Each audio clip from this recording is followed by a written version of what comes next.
സമീപസ്ഥൻ N ദൈവം, മാനസം തകർന്നവരെ രക്ഷിക്കും. സർവശക്തൻ എൻ ദൈവം, ഹൃദയം നുറുങ്ങിയൊട്ടിന്നുമെന്നും. സമീപസ്ഥൻ എൻ ദൈവം, മാനസം തകർന്നവരെ രക്ഷിക്കും. സർവശക്തൻ എൻ ദൈവം, വിളിക്കേട്ടിടും വ്യഥമാറ്റിടും. സർവഭീതിയും നീക്കിടും. അവനേകാശ്വാസമേ, അവനേക ദൈവവുമേ, അവനേകാശ്വാസമേ, അവനേക ദൈവവുമേ. കാരുണ്യവാനായ ദൈവമേ, ഈ നോമ്പിൻ്റെ നാളുകളിൽ വചനധ്യാനത്തിനായി ലഭിച്ചിരിക്കുന്ന അവസരത്തിനായിട്ട് സ്തോത്രം ചെയ്യുന്നു. ഞങ്ങൾ കേൾക്കുന്ന ഓരോ വചനവും ഞങ്ങൾക്ക് അനുഗ്രഹമായി തീരണമേ എന്ന് പ്രാർത്ഥിക്കുന്നു. അടിയാരുടെ വായിലെ വാക്കുകൾ തിരുനാമത്തിന് പ്രസാദമുള്ളത് മാത്രം ആയിരിക്കണമേ എന്ന് പ്രാർത്ഥിക്കുന്നു. ഇന്നത്തെ ചിന്തയ്ക്കായി തിരഞ്ഞെടുത്തിരിക്കുന്ന വേദഭാഗം യെഹെസ്കേൽ പ്രവാചകന്റെ പുസ്തകം 36-ാം അധ്യായം 26-ാം വാക്യം. ഞാൻ നിങ്ങൾക്ക് പുതിയൊരു ഹൃദയം തരും. 40 ദിവസമാണ് നോമ്പുകാലമായി നാം ആചരിക്കുന്നത്. 40 എന്ന സംഖ്യയ്ക്ക് വേദപുസ്തകത്തിൽ വളരെ പ്രാധാന്യം നൽകിയിരിക്കുന്നതായി കാണാം. നോഹയുടെ കാലത്ത് 40 രാവും 40 പകലും ഭൂമിയിൽ മഴ പെയ്തു. ഇസ്രായേൽ മക്കൾ മരുഭൂമിയിൽ കൂടി യാത്ര ചെയ്തത് 40 വർഷമാണ്. യഹോവയുടെ കയ്യിൽ നിന്ന് 10 കൽപ്പനകൾ ലഭിക്കുന്നതിന് മുൻപായി മോശ 40 ദിവസം പ്രാർത്ഥനയിൽ ചിലവഴിച്ചു. യേശുക്രിസ്തു മരുഭൂമിയിൽ 40 ദിവസം ഉപവസിച്ചതായി നമ്മൾക്ക് അറിയാം. നോമ്പാചരണത്തിന് 2 തലങ്ങളുണ്ട്. ആത്മീയ തലം, ആത്മീയമായ പുതുക്കം പ്രാപിക്കുക. 2, ശാരീരികമായ ശുദ്ധീകരണം, വർജനം. ഇതിന് നമ്മെ പ്രേരിപ്പിക്കുന്നു. ആത്മീയ പുതുക്കം പ്രാപിക്കുന്നതിന് കൂടുതൽ സമയം പ്രാർത്ഥനയ്ക്കായും വചനധ്യാനത്തിനായും പ്രയോജനപ്പെടുത്താം. ദൈവത്തോടെ കൂടുതൽ അടുക്കുന്നതിന് ഇത് നമ്മെ സഹായിക്കും. നോമ്പുകാലത്ത് പലരും പല തരത്തിലാണ് വർജനം എടുത്തിരിക്കുന്നത് കണ്ടിരിക്കുന്നത്. പലരും മത്സ്യമാംസാദികൾ വർജിക്കുന്നു. ചിലർ ഒരു നേരത്തെ ഭക്ഷണം ഉപേക്ഷിച്ച് ഉപവസിക്കുന്നത് കാണാം. മറ്റു ചിലർ ഒരു ദിവസം മുഴുവൻ ഭക്ഷണം വെടിഞ്ഞ് പ്രാർത്ഥനയിൽ ആയിരിക്കുന്നതും ഞാൻ കണ്ടിട്ടുണ്ട്. വർജനം എന്നത് താത്കാലികമായി ചില കാര്യങ്ങൾ ഉപേക്ഷിക്കുന്നത് മാത്രമല്ല, ജീവിതത്തിൽ പരിമിതികളും പരിധികളും അനിവാര്യമാണെന്ന് ഓർമ്മിപ്പിക്കുകയും കൂടി ചെയ്യുന്നു. ഭക്ഷണത്തിൽ മാത്രമല്ല നാം വർജനം അനുഷ്ഠിക്കേണ്ടത്. നമ്മളുടെ ജീവിതത്തെ വേണ്ടാത്ത എല്ലാ കാര്യങ്ങളിൽ നിന്നും നമുക്ക് മാറ്റി നിർത്താം. പ്രത്യേകിച്ച് നമ്മുടെ സംസാരത്തെ നിയന്ത്രിക്കുവാൻ ശ്രമിക്കുക. നമ്മുടെ ചെറിയ ഒരു വാക്കുകൊണ്ട് തളർന്നിരിക്കുന്ന മനസ്സിന് ഒരു ആശ്വാസം കൊടുക്കുവാൻ സാധിച്ചാൽ അത് ഒരു വലിയ അനുഗ്രഹമായിരിക്കും. മറ്റുള്ളവർക്ക് വേദനയുണ്ടാക്കുന്ന സംസാരം പറ്റുമെങ്കിൽ നമ്മുടെ വായിൽ നിന്നും വരാതിരിക്കുവാൻ ശ്രദ്ധിക്കുക. യാക്കോബ് എഴുതിയ ലേഖനം 3-ാം അധ്യായത്തിൽ നാം വായിക്കുന്നു, അങ്ങനെ തന്നെ നാവും ഒരു ചെറിയ അവയവമെങ്കിലും വളരെ വമ്പു പറയുന്നു. കുറഞ്ഞ തീ എത്ര വലിയ കാട് കത്തിക്കുന്നു, നാവും ഒരു തീ തന്നെ. ആഫ്രിക്കയിലെ നരഭോജിയായ കാട്ടുരാജാവ് ഒരു ദിവസം തൻ്റെ ഭൃത്യനെ വിളിച്ച് മനുഷ്യൻ്റെ ഏറ്റവും നല്ല അവയവം കൊണ്ടുവരാൻ കൽപ്പിച്ചു. ഭൃത്യൻ മനുഷ്യൻ്റെ നാവാണ് സമർപ്പിച്ചത്.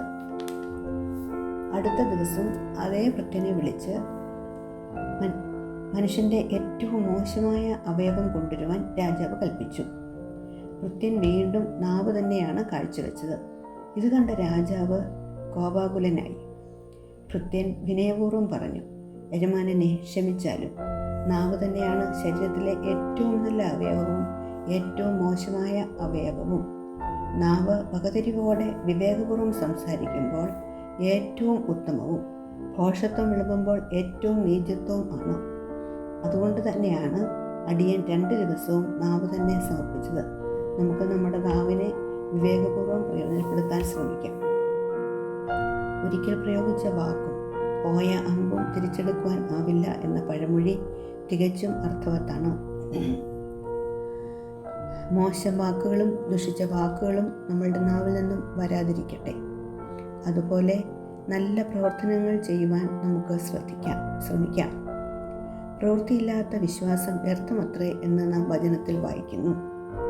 ഞാൻ എപ്പോഴും ഓർക്കും, ഞങ്ങളുടെ വീട്ടിൽ എന്തെങ്കിലും സംസാരം ഉണ്ടാകുമ്പോൾ എൻ്റെ അമ്മ പറയുന്ന ഒരു വാക്കുണ്ട്: നമ്മൾ ക്ഷമിച്ചില്ലെങ്കിൽ നമ്മൾ ക്രിസ്ത്യാനി എന്ന് പറയുന്നതിൽ അർത്ഥമെന്ത്?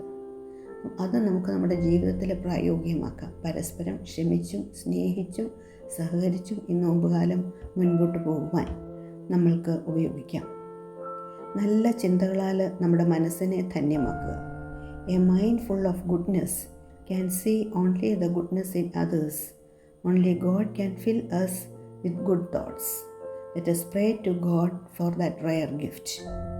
നമ്മൾ ആരും പൂർണ്ണരല്ല.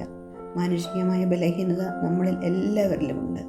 തകർന്ന ഹൃദയത്തോടും നുറുങ്ങിയ മനസ്സോടും കൂടെ നമുക്ക് നമ്മുടെ പാപങ്ങളെ ദൈവസന്നിധിയിൽ ഏറ്റുപറയാം. ദൈവമേ, നിർമ്മലമായ ഒരു ഹൃദയം എന്നിൽ സൃഷ്ടിച്ച് സ്ഥിരമായ ഒരു ആത്മാവിനെ എന്നിൽ പുതുക്കണമേ എന്ന് സങ്കീർത്തനക്കാരനോട് ചേർന്ന് നമുക്കും പ്രാർത്ഥിക്കാം. ഈ നോമ്പാചരണത്താൽ രൂപാന്തരം പ്രാപിച്ച ഒരു ഹൃദയം നമ്മൾക്കേവർക്കും ലഭിക്കട്ടെ എന്ന് പ്രാർത്ഥിക്കാം. ഞങ്ങളെ സ്നേഹിക്കുന്ന ഞങ്ങളുടെ സ്വർഗീയ പിതാവേ, ഞങ്ങൾ കേൾക്കുന്ന ഓരോ വചനവും ഞങ്ങൾക്ക് അനുഗ്രഹമായി തീരണമേ. ദൈവമേ, കേൾക്കുന്ന വചനപ്രകാരം ഞങ്ങളുടെ ജീവിതത്തെ ക്രമപ്പെടുത്തുവാൻ സഹായിക്കണമേ. നോമ്പുകാലത്തിൻ്റെ ഓരോ ആരാധനയും പാപികളായ ഞങ്ങളുടെ ഹൃദയ ശുദ്ധീകരണത്തിന് സഹായിക്കണമേ. നമ്മുടെ സഭയിലെ ഓരോ കുടുംബത്തെയും തൃക്കരങ്ങളിൽ ഏൽപ്പിക്കുന്നു. അച്ഛനെയും കുടുംബത്തെയും ദൈവകരങ്ങളിൽ ഏൽപ്പിക്കുന്നു. എല്ലാം ഞങ്ങൾക്ക് ജീവൻ വെടിഞ്ഞ് യേശുവിൻ്റെ നാമത്തിൽ അപേക്ഷിക്കുന്നു. കൃപയോടെ കേൾക്കണമേ. ആമേൻ. കണ്ണുനീരിൻ തുരുത്തികളവൻ കരത്തിൽ അതു നിറഞ്ഞൊഴുകാൻ അനുവദിക്കയില്ല. കണ്ണുനീരിൻ തുരുത്തികളവൻ കരത്തിൽ അതു നിറഞ്ഞൊഴുകാൻ അനുവദിക്കയില്ല. ഏറെ നൊമ്പരങ്ങൾ എന്നെ തളർത്തിയാലും അതിലും ഒരു നന്മവനൊരുക്കും.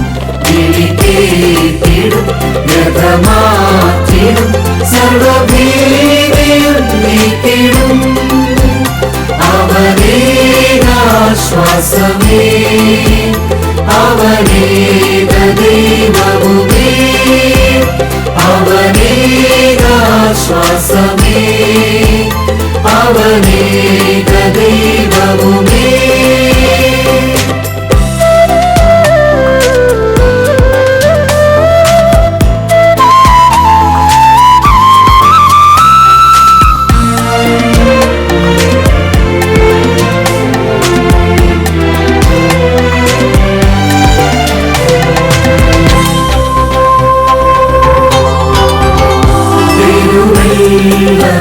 ചെന്നോടടുത്തെന്നാലും നീതെ കവിഞ്ഞൊഴുകാൻ അനുവദിക്കയില്ല.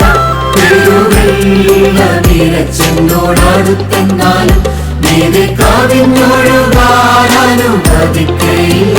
തീയിൽ കൂടിക്കടക്കേണ്ടി വന്നെന്നാലും അഗ്നിജ്വാലയോ നമ്മെ ദഹിപ്പിക്കില്ല.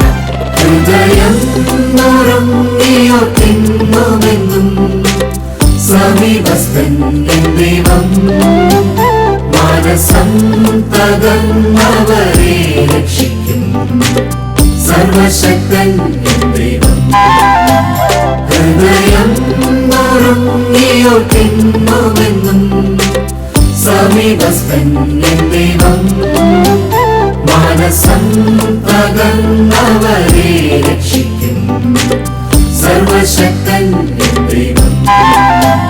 വിളിക്കേട്ടിടും വ്യഥമാറ്റിടും സർവഭീതിയും നീക്കിടും. അവനേകാശ്വാസമേ, അവനേക ദൈവവുമേ, അവനേകാശ്വാസമേ, അവനേക